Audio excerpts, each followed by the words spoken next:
इस कार्यक्रम के पुण्यार्चक है श्रीमती किरण देवी जैन, शकुंतला देवी जैन, कमल, इंदु, राजीव, राजलक्ष्मी, अनिल, मीरा, संजय, ऋतु, अमित, स्वाति, संकल्प, रश्मि, स्मारिका, संभव, प्रेयश, परीक्षा, स्वयं एवं समस्त भूज परिवार सूरत। स्वर्गीय श्री धनपाल जी जैन एवं स्वर्गीय श्रीमती तिलका सुंदरी जैन की स्मृति में श्री नीरज जी जैन, श्रीमती कविता जैन, पुत्री एवं दामाद श्रीमती शिवांगी जैन, श्री अर्वित जैन, पुत्र श्री मन्नू जैन, भूपेश, श्रीमती श्रुति जैन, निवासी Vishwas Nagar, Shahdara, Delhi, firm proprietor Padmavati handloom private limited एवं smart health care private limited. Shri Shikhar Chand ji Vaid Jain, Khandwa, निवासी मीरा रोड, मुंबई, श्रीमती सूरज वैद जैन, पुत्र पुत्रवधू विकास जैन, सोनिया जैन, विजय जैन, अंशु जैन, पौत्र ऋषभ, ऋषान, पौत्री मिराया जैन एवं समस्त वैद परिवार। नमः सिद्धेभ्यः सर्वमंगलमांगल्यं सर्वकल्याणकारकं प्रधानं सर्वधर्माणां जैनं जयतु शासनं। पंच परमेष्टि भगवान की जय। आचार्य श्री गुरुवर कुंद कुंद महाराज की जय। आचार्य श्री गुरुवर विद्यासागर महाराज की जय। परम पूज्य निर्यापक श्रवण मुनि श्री सुधा सागर जी की जय। आचार्य संघ की जय। जैनाचार्य अपने भक्त को, अपने फॉलोवर को, अपने अंतेवासी को एक उपदेश देते हैं कि तुम तत्व दृष्टि रखो। अब लोग ये समझ नहीं पाते कि तत्व है क्या। सत्य दृष्टि रखो, समझ नहीं पाते सत्य क्या है। सत्य व्रत तो सब जानते हैं, सत्य नहीं जानते। छद्मस्त संसारी व्यक्ति सत्य व्रत का पालन कर सकता है, लेकिन सत्य तक उसकी पहुंच नहीं है। व्यक्ति अहिंसा व्रत का पालन कर सकता है, अहिंसा तक उसकी पहुंच नहीं है। अहिंसा क्या है, किसकी हिंसा हो रही है, कौन हिंसक है, ये छद्मस्त के ज्ञान का विषय नहीं है। क्योंकि अहिंसा जिसे कहा गया है, जिसको हमें बचाना है, वो अदृश्य है, अमूर्त है, और वो हमारे ज्ञान का विषय हो ही नहीं सकता। इसे अहिंसा कहते हैं। तो अहिंसा तक पहुंचना तो हमारे तुम्हारे किसी के बस की बात नहीं, क्योंकि जिसका नाश हो रहा है वो दिख ही नहीं रहा, जो मिट रहा है वो दिख ही नहीं रहा। मिटता दिखे तो हम रोने बैठ जाएं, मरता दिखे तो हम रोने बैठ जाएं, कोई विनाश दिखे तो हम उसको बचाने पहुंच जाएं। वो दिखता ही नहीं है और प्रति क्षण मिट रहा है, प्रति क्षण मिट रहा है।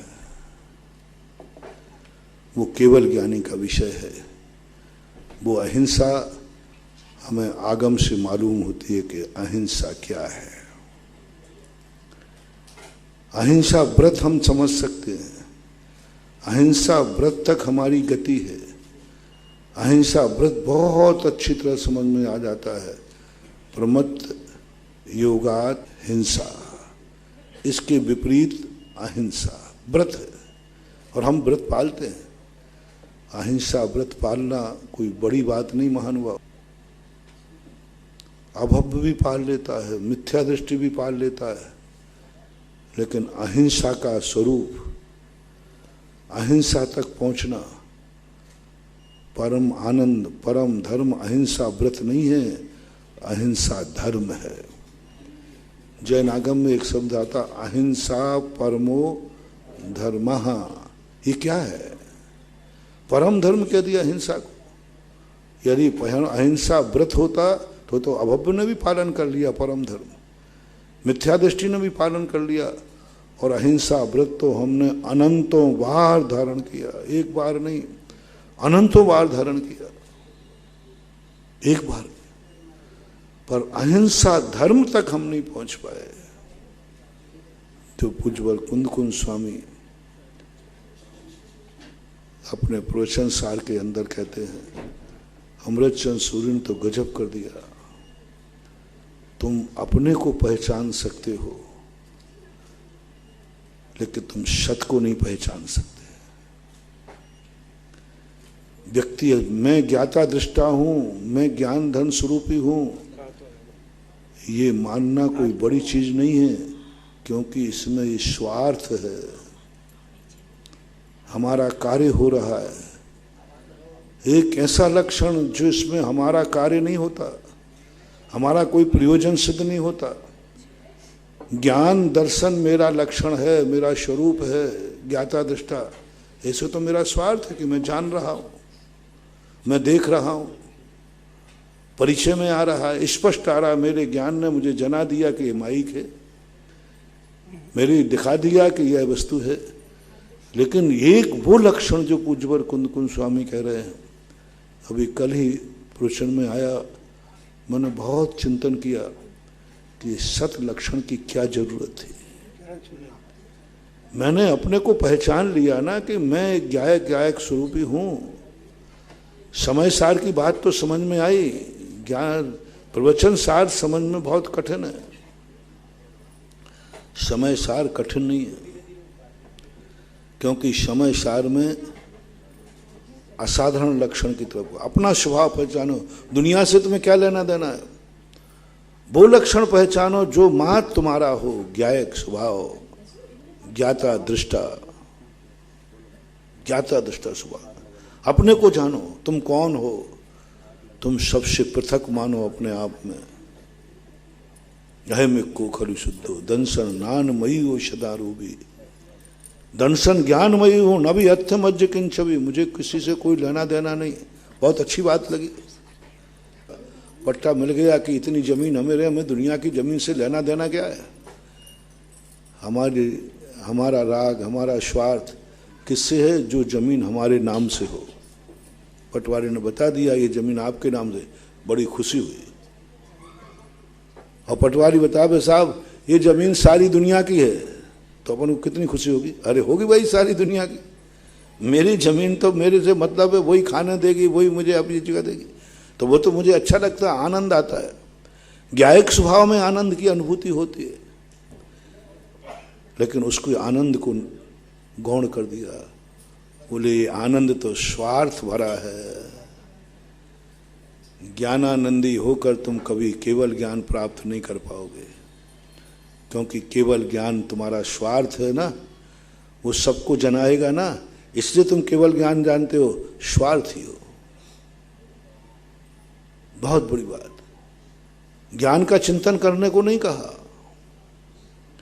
ध्यान की चरम सीमा जब आई तो उन्होंने कहा कि ज्ञायक स्वभाव का चिंतन मत करो, ज्ञाता दृष्टा मेरा स्वभाव है, इसका चिंतन मत करो, ये तो शुभोपयोग है। समय सार की जो परिणति थी, उस परिणति को बहुत बड़ी बात की थी।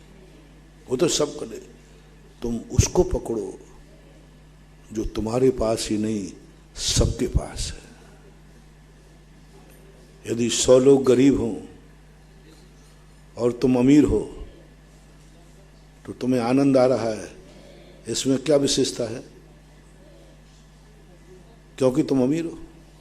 100 भूखे बैठे हैं, तुम्हें खाने मिल गया, आनंद आ रहा है, इसमें क्या विशेषता है? 100 बीमार हैं, तुम स्वस्थ हो, इसमें आनंद आ रहा है, स्वस्थता का आनंद आ रहा है, स्वस्थता का, इसमें क्या बात है? धन का आनंद आ रहा, मैं धनी हूं, सब गरीब हैं, इसमें कोई विशेषता? ये तो सबको आता है, सबको आता है। बहुत बड़ी बात है महानुभाव। मैं क्लास में नंबर 1 आया, गोल्ड मेडल लेके आया, आनंद, झूम रहा है, गले में डाले हुए। ये आनंद किसको नहीं आता? सबको आता है। एक वो आनंद, सभी ज्ञानी हैं, सभी धनी हैं, और सभी लोगों के 100/100 नंबर आए हैं। अब आपको कितना आनंद आ रहा है? ओहो कितना आनंद! ओहो पूरी क्लास में हमारे सबके 100 नंबर आए, उसका आनंद बताओ कितना है। सबके नंबर कम आए, तुम्हारे ज्यादा आए, आनंद की अनुभूति पदे पदे विद्यमान है। पड़ोसी की झोपड़ी हमारा महल, आनंद ही आनंद है। पड़ोसी की साइकिल हमारे मर्सिडीज, आनंद ही आनंद है। ये तो सब आनंद, ये आनंद को आनंद की स्थिति नहीं बनाई। सारे लोग तुम्हारे एक समान हैं, एक एक धारा में बहे हुए हैं। उस समय तुम्हारे आनंद की क्या अनुभूति है? सबके व्यापार बहुत अच्छे चल रहे हैं, सबके पास बराबर धन है, तुम्हारे पूरे मोहल्ले में, पूरे नगर में किसी का 1 रुपया ज़्यादा नहीं, 1 कम नहीं। उस समय तुम्हें कैसा आनंद आ रहा है? दोनों आनंद को तोलना। किसी के पास धन नहीं है, मैं थोड़ा सरल उदाहरण इसलिए देता हूं कि आपको समझ में आ जाए। प्रवचन है ना, एक व्यक्ति 100 लोग हैं, 99 लोगों के पास गरीबी है, तुम्हारे पास धन है, तो तुम्हें खुद के धन की अनुभूति होगी कि नहीं होगी? और ये भी अनुभूति होगी कि मैं कितना पुण्यात्मा जीव हूं। होगी। मैं इस आनंद के लिए बिल्कुल भी नहीं नकारूंगा। ये तुम्हारी व्यक्तिगत संपत्ति है, ये तुम्हारी कमाई है, ये तुम्हारे जन्म जन्म का पुण्य है, ये तुम्हारे जन्म जन्म का पुण्य है। कोई फोकट की 2 नंबर की कमाई नहीं है, कोई डकैती की कमाई नहीं है, कोई किसी से लूटी हुई कमाई नहीं है, कोई जेब कतरे की कमाई नहीं है, तुम्हारी खुद की कमाई है। आनंद आना ही चाहिए। तुमने पढ़ाई की है इसलिए अच्छे नंबर लाए हो, वे तो बुद्धू लोग पढ़े नहीं हैं इसलिए आ गए। इस आनंद को मैं नहीं नकार रहा हूं। पूज्यवर अमृतचंद सूरी महाराज ने गजब कर दिया कल। उन्होंने ये कह दिया कि मैं ये नहीं कह रहा हूं कि तुम अपने लक्षण को भूल जाओ। उन्होंने कहा तुम्हारा जो असाधारण लक्षण है चकासते, वो तो चमकेगा, वो तो तुम्हारी मेहनत है, वो तो तुम्हारी संपत्ति है, उस पर तो तुम्हें सराहना होना ही चाहिए। लेकिन अब बस दूसरी बात जो कुंदकुंद भगवान या अमृतचंद सूरी महाराज कहना चाहते हैं कि क्लास में सभी विद्यार्थियों के एक बराबर नंबर आए, अब कैसा आनंद आ रहा है? उस आनंद और इस आनंद में तुलना करो, तुलना करो दोनों। सबके आगे तुम्हारे नंबर कम नहीं हुए, तुम्हारे तो जितने थे वो तो आए, लेकिन सबके नंबर सभी परात में तुमने जब क्लास में गए, पहले तो तुम बहुत खुश हुए, बहुत आनंद आया, और मेरे नंबर 100 नंबर, बहुत खुशी बनाए। और जैसे ही तुमने पूरा पेपर देखा, अरे वो तो सभी के 100 नंबर हैं। अब आनंद में बढ़ोतरी, घटोतरी, क्षमता, 3 घटनाएं घटेंगी। बढ़ोतरी, घटोतरी और क्षमता। क्या होगा? बोलो क्या होगा? 99% मजा किरकिरा हो जाएगा, मजा किरकिरा हो जाएगा। मजा नहीं आया, अरे सबके आगे, फिर मजा का है? मजा तो कब है? जब सबके कम हो और हमारे ज्यादा।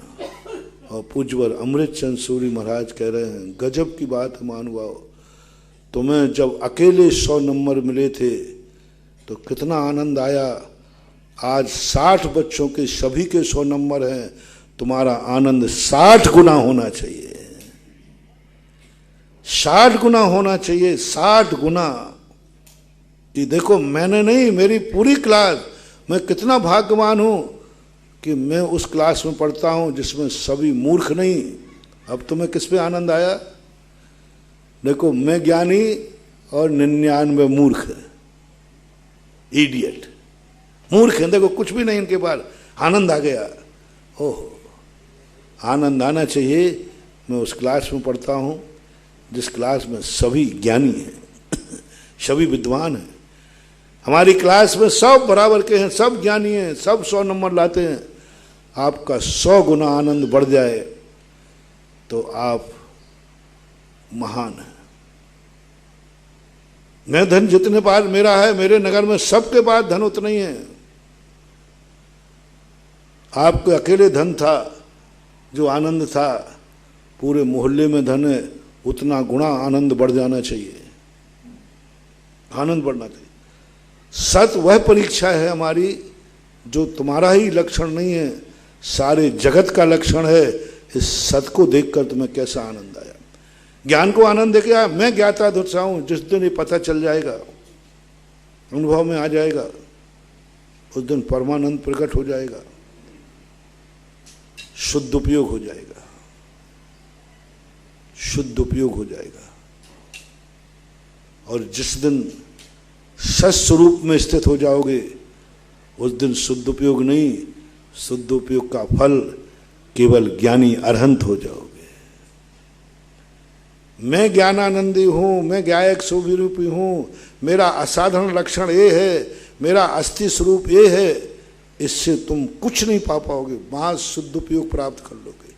कारण समय सार, कारण समय सार, क्योंकि तुम्हें अपने आप का ज्ञान हो गया कि मैं शुद्ध हूं, मैं ज्ञायक हूं, मैं ज्ञाता दृष्टा हूं, मैं अनंत शक्ति संपन्न हूं, मैं अनंत चतुष्टय का धनी हूं। जो कुछ भी तुमने किया और उसका जो परमानंद आया, वो आनंद तुम्हारा शुद्ध उपयोग का आनंद है, क्योंकि वो तुम्हारा खुद की वस्तु है। लेकिन जैसे केवल ज्ञान होता है, शुद्ध उपयोग गायब हो जाता है, क्योंकि केवल ज्ञानी ज्ञायक स्वरूपी नहीं होते हैं। ज्ञायक स्वरूपी तो हैं ही, मात्र ज्ञायक स्वरूपी नहीं होते, वे सत्स्वरूपी हो जाते हैं। ज्ञाता दृष्टि ही नहीं रहते, वो सत्स्वरूपी हो जाते हैं। उनका ध्यान, उनका ज्ञान सत पर जाके टिक जाता है, जो इतना व्यापक है, इतना व्यापक है, इसलिए उनका ज्ञान में सारे 3 लोग समा जाते हैं। वो किसी का बहिष्कार नहीं करते। अपन लोग बहिष्कार करते हैं, इधर देखो ना, छी नहीं देखना, वो मेरे काम की नहीं है। इसकी बातें सुनो ना, नहीं मैं छी ये नहीं सुनना मुझे। इससे बोलो ना, नहीं छी नहीं बोलना। हम असाधारण लक्षण में जीते हैं। हमारा लक्षण किस में मिलता है, हम उसमें जीते हैं। और केवल ज्ञानी कहते हैं हमारे यहाँ कोई छी नहीं है, कोई घृण नहीं है, क्योंकि सब किसका बहिष्कार करूं, किसको जानूं, किसको नहीं जानूं, कौन चेतन कौन अचेतन, कौन मेरा कौन पराया, सभी तो मेरे हैं, क्योंकि सबका सत स्वरूप है। अरहंत तो सिद्ध भगवान शुद्ध उपयोगी नहीं है, शुद्ध उपयोगी नहीं है, वो सत योगी है। वो सत को स्वीकार कर रहे हैं, सत का आनंद ले रहे हैं। तो बोलो, शुद्ध उपयोग का आनंद ज्यादा है या केवल ज्ञानी का आनंद ज्यादा है? आनंद बोलो। शुद्ध उपयोग का आनंद और केवल ज्ञानी का आनंद। शुद्ध उपयोग 12वें गुण स्थान तक है, उसका विशुद्ध आनंद असंख्यात लोक प्रमाण विशुद्धि स्थान संयम। और केवल ज्ञानी का अनंत हो गया। उड़कार जैसे हमने अभी समझाया था ना, कि जो ज्ञानी आदमी होगा वो स्वयं के पास होने पर जितना आनंद बनाएगा, यदि पूरी क्लास उसी के बराबर नंबर आएगी तो उसका आनंद 100 गुना बढ़ जाएगा, 60 गुना बढ़ जाएगा, आनंद बढ़ जाएगा। बोले मैं ही अकेला 100 नहीं, 100 लोग लाए, अब मेरा आनंद 100 गुना। इसी प्रकार शुद्धोपयोगी का आनंद उसका स्वयं का होता है। मैं समस्त विकल्पों से रहित, मैं पर पदार्थों से रहित, मैंने पर को अपने उपयोग से हटा दिया। शुद्ध उपयोगी पर को विषय नहीं बना रहा, हटा दिया, मात आत्मा का विषय, स्वार्थ है। इसलिए शुद्ध उपयोगी का जो आनंद है, केवल ज्ञानी अनंत गुणे आनंदी हो जाते हैं, क्योंकि शुद्ध उपयोगी ज्ञाता दृष्टा स्वभाव में रुका है, ज्ञायक पने का आनंद बना रहा है, और केवल ज्ञानी सत्स्वरूप में चले गए। कल अमृत चंद्र की वे पंक्तियां रात भर घूमती रही। सामायिक में भी एक ऐसी चिंतन की धारा बही। मैंने कहा हे भगवान, अभी तक तो मैंने यही पढ़ा था कि ज्ञाता दृष्टा मेरा स्वभाव है, उसको जानो, उसको समझो, यही तुम्हारा लक्षण होना चाहिए। नहीं, ये छद्मस्त के लिए है, छद्मस्त के लिए है। केवल ज्ञानी भगवान तो कहते हैं नहीं, मेरा सत स्वरूप ही हो, सत पर, जीव नहीं अजीव नहीं, धर्म नहीं अधर्म नहीं, मां जिसकी सत्ता है वही मेरा ज्ञान है। इसलिए सत व्रत लेना। पहला हमने क्या कहा, अहिंसा केवली भगवान जानते हैं, वो पालते हैं, उनकी पलती है अहिंसा, और अपन लोग मानते हैं पालते हैं अहिंसा व्रत। अहिंसा व्रत और अहिंसा धर्म। अहिंसा व्रत को भी धर्म की संज्ञा इसलिए दे दी गई कार्तिकेय अनुप्रेक्षाकार ने, क्योंकि वो अहिंसा धर्म तक ले जाने का कारण है। कारण में जब कार्य का उपचार करते हैं तब अहिंसा व्रत भी अहिंसा को प्राप्त हो जाता है, लेकिन अहिंसा को प्राप्त करने के लिए अहिंसा व्रत है, और जो अहिंसा है वो है हमारा अरूपी, इतनी सत स्वरूपी। जब तक हमारा सत ज्ञान का लक्षण नहीं बनेगा हम हिंसक हैं। पर का बहिष्कार करना ही हिंसक है। ये है, ये भी हिंसा है। दूसरे को अपने नजर से हटाना हिंसा है। उपेक्षा ही तो है, उपेक्षा ही तो है। मुझे ये नहीं जानना, ये मेरा नहीं, नहीं ये नहीं, ये सब चारा सबसे बड़ी अहिंसा है, हिंसा है ये। लेकिन अहिंसा व्रत में ये सब चलता है। केवल ज्ञानी के लिए कुछ नहीं, बिल्कुल कोई है ही नहीं, कोई उपादेय नहीं। हे को भी वैसे ही जानते हैं, उपादेय को भी वैसे ही जानते हैं। और ये अमृतचंद सूरी महाराज का एक बहुत बड़ा, कुंदकुंद भगवान का कहो, कुंदकुंद महाराज का ये असाधारण सोच है कि तुम्हारा सबसे बड़ा वह है वो सत स्वरूप। जिस दिन तुम्हारा लक्षण जो तुम हो वही सारी दुनिया है, वही सबसे बड़ी अहिंसा है। जो मैं हूं वह दुनिया नहीं है, यही हिंसा है। जो मैं हूं वो दुनिया नहीं है, जो मैं हूं वो पुद्गल नहीं है। मैं ज्ञान दर्शन स्वरूप ही हूं। पुद्गल ज्ञान दर्शन से रहे थे, पक्षपात कर दिया ना, उसको तुमने दो गुण कम हीन दृष्टि से देखा। ये जड़ है, इसलिए नाम उसका क्या कर दिया, जड़ है। जड़ किसे बोलते, ये मूर्ख है, मैं ज्ञानी हूं। इससे बड़ी हिंसा और क्या होगी। प्राण लेने से खतरनाक अपमान करना है। ये जड़ है, ये पुद्गल है, मैं ज्ञानी हूं। ये अजीब है, मैं जीव हूं। ये अपने ज्ञान में आ रहा है, आना ही चाहिए, क्योंकि अहिंसा व्रत के बिना अहिंसा तक नहीं पहुंच पाएंगे। लेकिन अहिंसा क्या है ये समझना। ऐसा लक्षण सर्वव्यापी, मैं ही धनी नहीं सारा जगत धनी, मैं ही सुखी नहीं सारा जगत सुखी, मैं ही ज्ञानी नहीं सारा जगत ज्ञानी, मैं ही शुद्ध नहीं सारा जगत शुद्ध। निश्चय नय क्या है, निश्चय नय में, व्यवहार नय में अहिंसा व्रत पलता है, और निश्चय नय में अहिंसा धर्म पलता है। दोनों के अंदर जब जब व्यवहार में आओगे अहिंसा व्रत पालन करना पड़ेगा। अहिंसा व्रत है ही व्यवहार। व्यवहार में अहिंसा व्रत आता है, ये जीव को नहीं मारना, ये जीव को नहीं मारना, पानी छानना, ये सब अहिंसा व्रत है। और अहिंसा व्रत ही तो व्यवहार है। और अहिंसा, अहिंसा धर्म है। निश्चय नहीं कहता है कि नहीं, तुम सबको एक समान ऐसा लक्षण बनाओ कि तुम में और जड़ में कोई अंतर ना रहे, तुम में और एक इंद्री में कोई अंतर नहीं रहे, तुम में और भगवान में कोई अंतर ना रहे।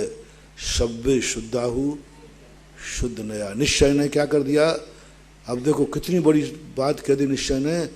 तुम्हें त्रियंश में और तुम में अंतर दिख रहा है, यही तेरी हिंसा है, यही तेरी हिंसा है। उसको तू त्रियंश कह रहा है, तू अपने आप को मनुष्य मान रहा, थोड़ा अंतर्दृष्टि से देख, उसमें भी चकचकाए थे, वही अंदर सत स्वरूप प्रकट हो रहा है। जब व्यक्ति सबको समान, व्यवहार में भी देखना, एक व्यक्ति अपने आप को बड़ा मानता है और एक सबको समान मानता है, दोनों में से अच्छा कौन है? आप व्यवहार तो देखो, तो सबको वो बड़ा है बड़ा, ऐसी बात नहीं, झूठ मूठ का बड़ा नहीं कह रहा हूं मैं, दही बड़े की बात नहीं कर रहा हूं, वो सही में बड़ा है, गुण में भी बड़ा है, उम्र में भी बड़ा है, धन में भी बड़ा है, शरीर से भी बड़ा है, वैभव से भी बड़ा है, सब तरफ से यथार्थ में है। ऐसा बड़ा आदमी यदि सबको बराबर मान ले तो बोलो उस दिन क्या चर्चा हो जाएगी। एक दिन अशोक पाटनी थे, वो किसी भोजन में तो उन्होंने वीआईपी व्यवस्था की थी, पाटनी जी हैं अब तो वीआईपी होगी। अशोक ने कहा मैं तो जहां सब लोग खाते हैं उसी जगह पे बैठूंगा और वही पत्तल में खाऊंगा जहां सबने खाया है। और वो एक सबसे ज्यादा बेचारा एक गरीब बैठा था, उस गरीब की जाग में बैठ करके और खाने लगे। वो गरीब कहता है हमारे बाजू में भगवान बैठे थे, इतना बड़ा आदमी, कह रहा सब बराबर है। बड़ा आदमी जब सारी दुनिया को समान मानता है तो उसका बड़प्पन घटता नहीं, उसका बड़प्पन और बढ़ जाता है। और है वो बड़ा है, ऐसे झूठ बात का नहीं लेना, बड़े आदमी है कि नहीं भाई, पर लोगों ने उसको मान लिया। यही स्थिति यहां बनाई कि तुम बड़े हो, ज्ञाता दृष्टा हो, तुम ज्ञान घन स्वरूपी हो, पक्का है, 2 नंबर में नहीं हो, 1 नंबर में तुम बड़े आदमी हो। 6 द्रव्यों में सबसे बड़ा आदमी कौन है? बड़ा जीव द्रव्य हो, उसके बावजूद भी तुम्हारी महानता जब है तब तुम पुद्गल से भी कहो जो मैं हूं वही तो पुद्गल है। देखो अभी तक अपन लोग क्या मान रहे, जो मैं हूं वह है भगवान, अरे उल्टा कर दे रे, जो भगवान है वह मैं हूं, मेरे जैसे भगवान है, बताओ उपमा किसकी दे रहा है? चलो कोई बात नहीं, बड़ों के समान कौन नहीं, छोटा आदमी, दोनों तरफ छोड़ना, छोटा आदमी जब भी बड़ों के बराबरी पे बैठेगा उसका अपमान होगा, बेइज्जती होगी, नीच गोत्र का बंध होगा। दोनों सुन लेना कान खोल के। छोटा आदमी उम्र में, गुणों में, स्वस्थ, जो कुछ भी तुम्हारे यहां बड़प्पन माना जाता है, यदि उसने कभी स्वप्न मन से भी कभी बड़ों की बराबरी पर बैठने का भाव भी कर लिया, उसी दिन से उसका डाउनफॉल चालू हो जाएगा, उसी दिन से डाउनफॉल चालू हो जाएगा, दूसरा दिन नहीं। नीच गोत्र बंद चालू हो जाएगा, नीच कर्म बंद चालू हो जाएंगे और आपकी ऊंचाइयों से आप गिरना चालू हो जाओगे। इसलिए छोटे लोगों से मेरा कहना है, कभी भी जिस क्षेत्र में तुमसे कोई बड़ा आदमी आवे, धन में, उम्र में, गुण में, ज्ञान, कभी भी आप महानुभाव उसकी बराबरी पर बैठने का भाव पूरा करो, भाव नहीं करना। उससे ऊंचा बैठने का तो सोचना भी नहीं, बराबरी पर बैठने का भाव नहीं करना, ऊंचे का तो सोचना ही नहीं, कभी नहीं सोचना। एक दिन तुम बड़े बन जाओगे। कैसे बड़े बन जाओगे? क्योंकि तुमने अपनी जिंदगी में कभी बड़ों के बराबर बैठने का भाव नहीं किया। निश्चित समझना तुम्हारा अगला भविष्य बड़ा होना निश्चित है, निश्चित तुम बड़े होगे, क्योंकि तुमने स्वप्न में भी कभी बड़ों की बराबरी पर बैठने का भाव नहीं किया, बड़ों की बराबरी पर कभी इज्जत नहीं चाही, बड़ों की बराबरी का कभी सम्मान नहीं चाहा, बड़ों की बराबरी से कभी भी अपने आप में नहीं चाहा कि जो बड़ों का सम्मान है वह मेरा होना चाहिए, चाहा ही नहीं। निश्चित समझना बहुत जल्दी तुम बड़े बनोगे। तुमने धनवान को ले लो, तुमने सोचा ये धनवान है, मैं इसकी बराबरी पर नहीं बैठूंगा, मैं नहीं बैठूंगा, मैं इसके आगे नहीं बैठूंगा। मैं सदा गरीब से कहता हूं कि बैठने के पहले बीच बीच में पीछे देख लिया करो, कहीं तुमसे बड़ा आदमी पीछे आके तो नहीं बैठ गया है। पीछे मुड़ के देख लिया करो, तुमसे बड़ा आदमी कहीं पीछे आके तो नहीं बैठ गया है।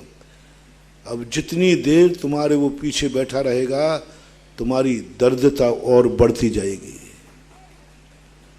तुम्हारी गरीबी बढ़ती जाएगी। गुणवान व्यक्ति यदि अपने पीछे बैठ गया, हमें पता चला कि मेरे से गुणवान पीछे आ गया, पता चलने की बात कह रहा हूं, और पता करना भी चाहिए। महाराज मैंने पता, तुमने पता क्यों नहीं किया, क्यों बीच बीच में पीछे नहीं देखा? गुणहीन व्यक्ति को एक सेकंड भी गुणवान व्यक्ति तुम्हारे पीछे ना बैठ जाए, नहीं तो जो गुण है वे भी समाप्त हो जाएंगे। बहुत नकारात्मक ऊर्जा होती है, बहुत नकारात्मक। वो गुणवान करता नहीं है, वो तो गुणवान है, लेकिन अपने से गुणवान जब जब हमारे पीछे बैठेगा, हमारा सब कुछ नाश होता जाएगा। बहुत नकारात्मक। जिस क्षेत्र में, मैंने क्षेत्र सभी कह दिए, उम्र में बड़ा हो, धन में बड़ा हो, ज्ञान में बड़ा हो, गुणों में बड़ा हो, तुरंत उसको आगे कर लीजिए। हैकड़ी मत करो, मैं पहले आया हूं, मैं पहले बैठूंगा, मत करो हैकड़ी। खड़े हो जाओ, पीछे आए हो, पहले आए हो, लेकिन बड़ा पीछे आया है, उसको आगे कर लो, मेरी बात मान जाओ, कर लो, मेरी बात मान जाओ, नहीं तो उसका तो कुछ नहीं बिगड़ेगा, तुम्हारी बर्बादी हो जाएगी। वो तो जितने छोटों के पीछे बैठेगा उसकी पौवारा है, और तुम्हारे पीछे बड़ा बैठेगा, तुम्हारा बंटा झार है। तुमने उस बड़े को आगे किया तो उसका कुछ नहीं बिगड़ा, वो तो पीछे बैठ जाएगा, लेकिन तुम्हारा क्या होगा? तुम्हारी तो स्थिति बिगड़ जाएगी। तुम्हारा काम है कि हम कभी अपने से बड़े को ऊपर नहीं बैठेंगे, उससे ऊपर आगे नहीं निकलेंगे। जब मान सम्मान की बातें आएंगी, नहीं साहब ये हमसे बड़े हैं, ये हमारा बड़ा भाई है, ये हमारे पिताजी है, नहीं साहब इनने बड़ा काम किया है, हमने तो कुछ नहीं किया।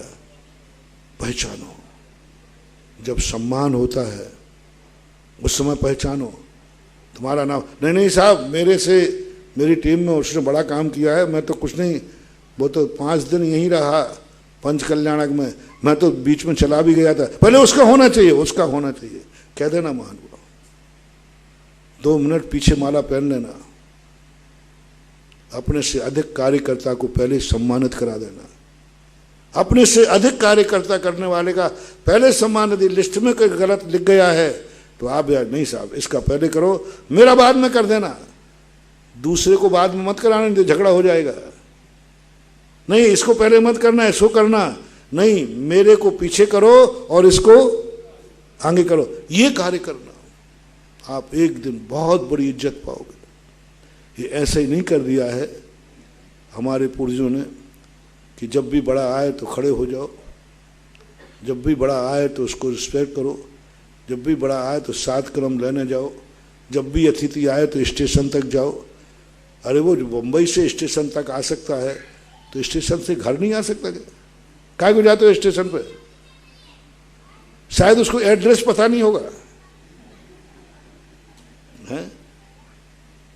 बताते अभी कोई मिनिस्टर बाहर, मोदी बाहर गए 4 दिन के लिए, तो लोग उनके स्वागत करने के लिए हवाई फ्लाइट पर पहुंच गए लेने को। अरे कहीं भाई भारतीय व्यक्ति है, 4 दिन में भूल गया क्या भारत? सम्मान, वेलकम स्टेशन पे क्यों गए? रास्ता पता नहीं था इसलिए नहीं? नहीं, मेरे यहां कोई आ रहा है, मैं उसको वेलकम करूंगा, स्वागत करूंगा, सम्मान करूंगा। ये परंपराएं बहुत बड़ी, हमेशा ध्यान रखना। तो मैं छोटों को उद्दंड नहीं बना रहा हूं, नहीं तो कल से तुम भगवान के बराबर बैठ जाओ। भगवान से कहो, भगवान आपको कोई ऐतराज नहीं होना चाहिए। बोले क्यों? महाराज ने कल प्रवचन में कहा ना, महान आत्मा कौन? जो सब बराबर। तुम्हारे लिए नहीं कह रहा हूं, थोड़ा कान बंद रखना।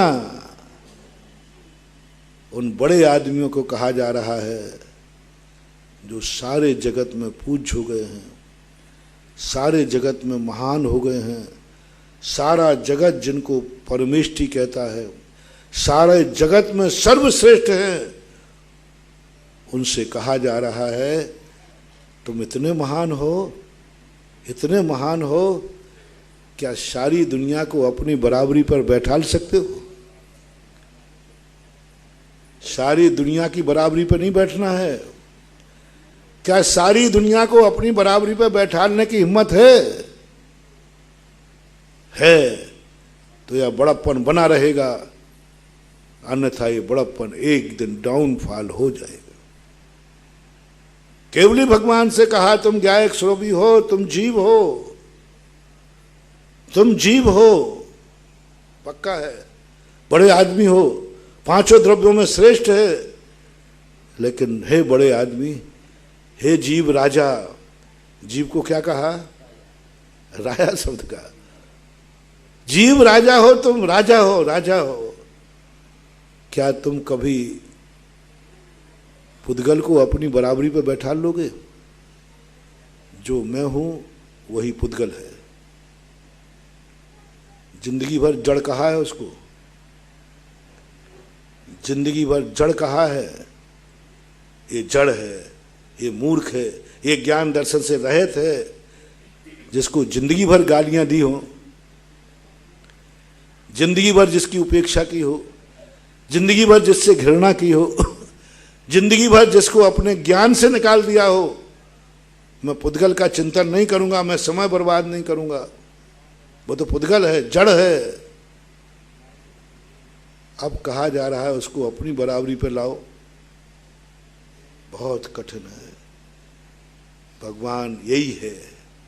भगवान कहता हाँ मेरे ही जैसा तो है, मेरे ही जैसा तो है ये पुद्गल। तो क्या दिखाते भगवान आप क्या सोच रहे हो? तुम्हारे बराबर नहीं, ये तो जड़ है, जड़। तुम ज्ञानी हो, ये जड़ है। बोले नहीं, एक लक्षण ऐसा है जो इसमें भी है और मेरे में भी है। वो क्या है? सद लक्षणम, सद द्रव्य लक्षणम, और सद पुद्गल में भी है और सद आत्मा में। बराबरी कर ली ना, बराबरी कर ली ना। अब कौन ऊंचा कौन नीचा? अब कैसा आनंद आ रहा है, कैसा आनंद आ रहा है। उस गायक स्वरूप से भी अनंत गुणा आनंद। सद में क्या क्या वैभव, सब बराबर है। क्या जड़ क्या चेतन, क्या एक इंद्री क्या दो इंद्री, क्या सब कुछ है, सब बराबर है। निश्चय नए से पढ़ने में ही ऐसा आनंद आता है। सब्बे शुद्धाहु सुधना, ये शब्द पढ़ते ही एक ऐसी आनंद की लहर आती है। और जिस दिन साक्षात अनुभव में आ जाएगा उन अनंत केवली भगवान का आनंद क्या होगा। अपना तो मात्र उपयोग में आया, वो तो मान रहे सद द्रव्य लक्षणम। ये है अरहंत भगवान दशा। अस्तित्व, सादृश्य स्वरूप और अस्तित्व स्वरूप, ये दो चर्चाएं चल रही हैं। तो अस्तित्व स्वरूप से हम शुद्धोपयोगी बनेंगे, अस्तित्व स्वरूप से हम अपने आप को पहचानेंगे, और सत्स्वरूप से हम सारी दुनिया में निमज्जित हो जाएंगे, विलय प्राप्त हो जाए। कोई जीव नहीं, कोई अजीव, सब द्रव्य है, सद्रव्य लक्षण। वो है अहिंसा। मैं आपको आपके प्रसंग में समझाना चाह रहा हूं, क्योंकि स्वाध्याय तुम्हें समझ में आएगा नहीं, लेकिन स्वाध्याय को मैं इतना सरलता से घटा दूंगा कि तुम्हें समझ में आए बिना सत को तुम भूल गए, सत को नकार दिया। तुम ज्ञायक स्वभाव के कारण से पुद्गल की तुमने उपेक्षा की, यही हिंसा है। अचेतन को अचेतन माना, यही हिंसा है। भेद डाल दिया, अनंत है। मैं अलग हूं, सुपर भेद विज्ञान, मैं अलग हूं, ये अलग है, यही हिंसा है। और अहिंसा धर्म कहता है सब एक रूप है। वास्तविक अहिंसा धर्म केवली भगवान के है। वास्तविक अहिंसा धर्म उसके पास है जो सत स्वरूप में अधिक आनंद मानता है। महान आत्मा वो है जो सबको एक दृष्टि से देखता है। नहीं, तुम भी मनुष्य हो, मैं भी मनुष्य हूं। कभी इसका अभ्यास शुरू करना तुम अपने घर से। एक छोटा सा उदाहरण दे देता हूं। सत स्वरूप का लक्षण शुरू करना धर्मशास्त्रों से नहीं। आपके घर में बर्तन मांजने वाली आती ना, आपके जूठे बर्तन मांजती है, वहां से शुरू करना। मैं भी स्त्री हूं, ये भी स्त्री है। मैं भी किसी की मां हूं, ये भी किसी की। मैं भी किसी की पत्नी हूं, ये भी किसी की पत्नी। मैं भी किसी की बहन हूं, ये भी किसी की बहन है। अब थोड़ी देर के लिए मन से, ज्ञान से नहीं, कार्य सब कराना। मैं तत्व दृष्टि शब्द दे रहा हूं।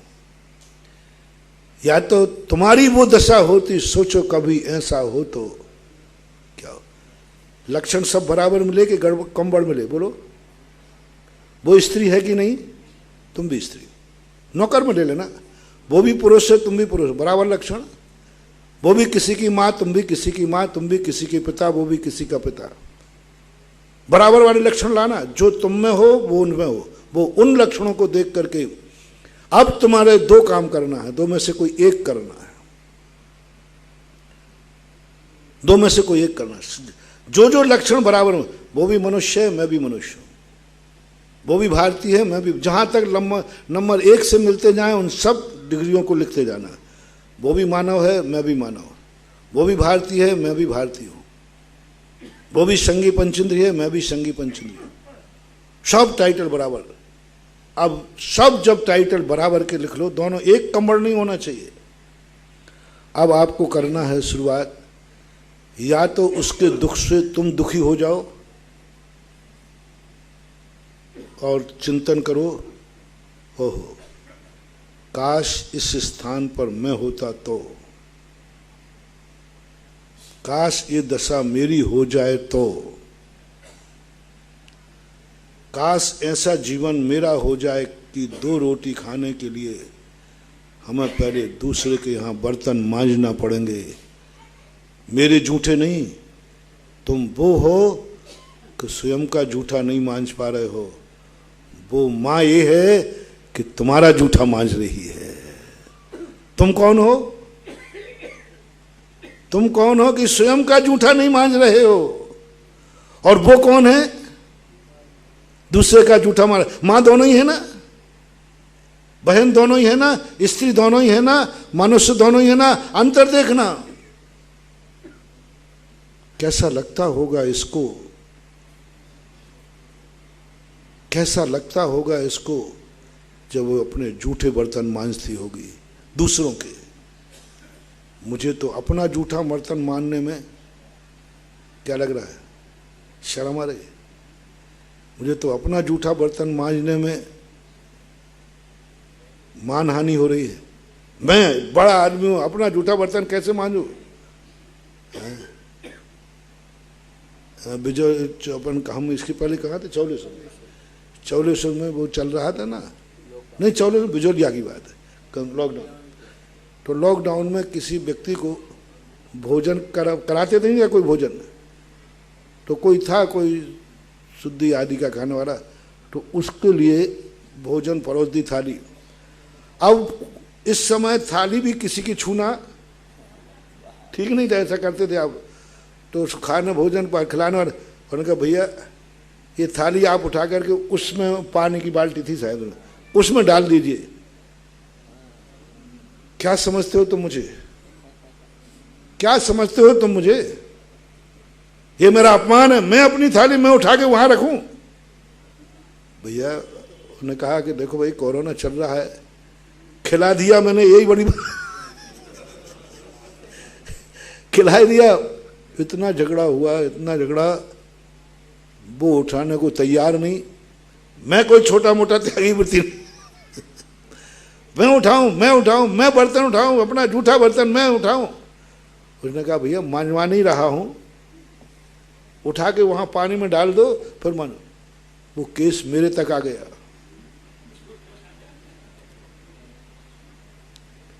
क्या है?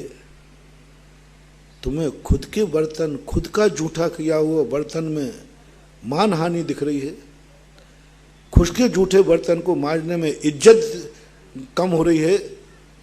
कोई देख लेगा तो कि मैं अपना खुद का बर्तन मांज रहा था। मुझे उस दिन याद आया, तुम त्यागी वृत्ति से मैंने उनको उदाहरण दिया। मैंने कि भाई तुम क्षुल्लक से तो बड़े नहीं हो, मैं क्षुल्लक था।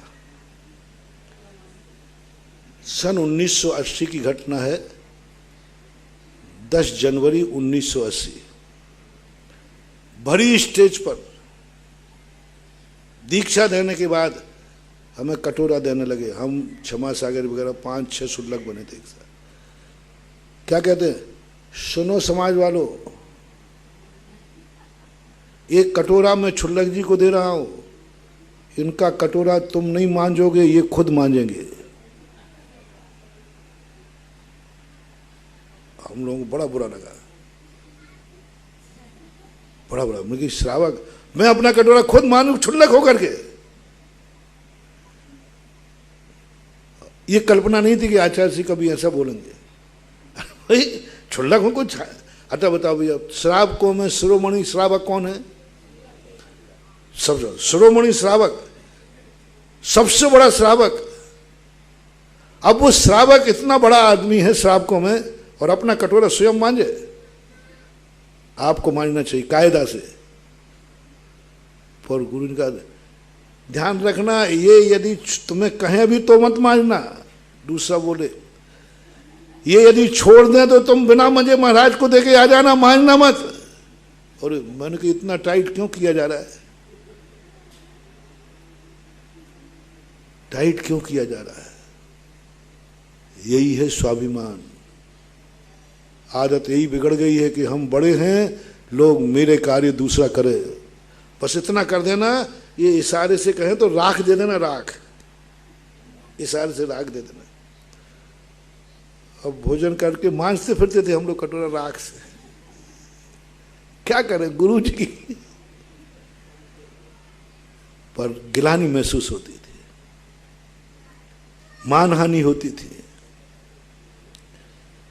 अच्छा नहीं लगता था, अच्छा नहीं लगता था। क्षुल्लक होकर कटोरा मांझ अच्छा नहीं लगता। बस अब सोचो, अपना खुद का कटोरा तुम मांझने में शर्म आ रही है, और दूसरा व्यक्ति देखो तुम्हारा जूठा मांझे वो, उसकी क्या होगा ये नहीं सोच पा रहे हो। हमारे आचार्य श्री, हम लोग कभी उनका कमंडल ले लेते हैं धोने के लिए, बहुत मुश्किल से, कभी वो खुद धोते हैं। बोले कमंडल किसका है? बोले मेरा है। तो मैं अपना कमंडल नहीं धो पाऊं? नहीं नहीं, आप आचार्य महाराज, हम चेले चपाटे कब काम आएंगे? हम चेले चपाटे कम आएंगे। आप आचार्य होकर के कमंडल धोगे, हम लोग कब आएंगे? तो आचार्य जी कहते, मैंने तुम्हें कमंडल धोने के लिए चेला नहीं बनाया है, कमंडल धोने के लिए नहीं बनाया, तुम्हें तो अपना कल्याण करो। समय आपका हुआ, अपन सत्ता उस तरफ अपन जाने का प्रयास कर रहे हैं। कल का जो प्रसंग था उसी तरफ हम ले जा रहे थे कि हमारे यहाँ दुनिया में क्या घटित हो रहा है, और उस संबंध में हमें तत्व दृष्टि क्या रखना, इस सृष्टि की तत्व दृष्टि क्या है और सत्य दृष्टि क्या है। और सत्य दृष्टि में हमारी तत्व दृष्टि आना चाहिए। सत्य दृष्टि, तो अपना एक व्यापक लक्षण सृष्टि का और एक असाधारण लक्षण अपने आप का, इन दोनों लक्षणों की तुलना के संबंध में आज अपन ने चर्चा की। फिर ध्यान में आएगा, और ये भी ध्यान रखना कभी आएगा, अहिंसा धर्म, अहिंसा व्रत, सत्य धर्म और सत्य व्रत, ये इसी सत शब्द से अपन व्यापक करेंगे, कभी ध्यान में आएगा, फिर बताऊंगा। महावीर भगवान की परम इस कार्यक्रम के पुण्यार्चक थे श्रीमती किरण देवी जैन, शकुंतला देवी जैन, कमल, इंदु, राजीव, राजलक्ष्मी, अनिल, मीरा, संजय, ऋतु, अमित, स्वाति, संकल्प, रश्मि, स्मारिका, संभव, प्रेयश, परीक्षा, स्वयं एवं समस्त भूज परिवार सूरत। स्वर्गीय श्री धनपाल जी जैन एवं स्वर्गीय श्रीमती तिलका सुंदरी जैन की स्मृति में श्री नीरज जी जैन, श्रीमती कविता जैन, पुत्री एवं दामाद श्रीमती शिवांगी जैन, श्री अर्वित जैन, पुत्र श्री मन्नू जैन भूपेश, श्रीमती श्रुति जैन, निवासी Vishwas Nagar, Shahdara, Delhi, firm proprietor Padmavati handloom private limited एवं smart health care private limited. Shri Shikhar Chand ji Vaid Jain, Khandwa, निवासी मीरा रोड, मुंबई, श्रीमती सूरज वैद जैन, पुत्र पुत्रवधू विकास जैन, सोनिया जैन, विजय जैन, अंशु जैन, पौत्र ऋषभ, ऋषान, पौत्री मिराया जैन एवं समस्त वैद परिवार।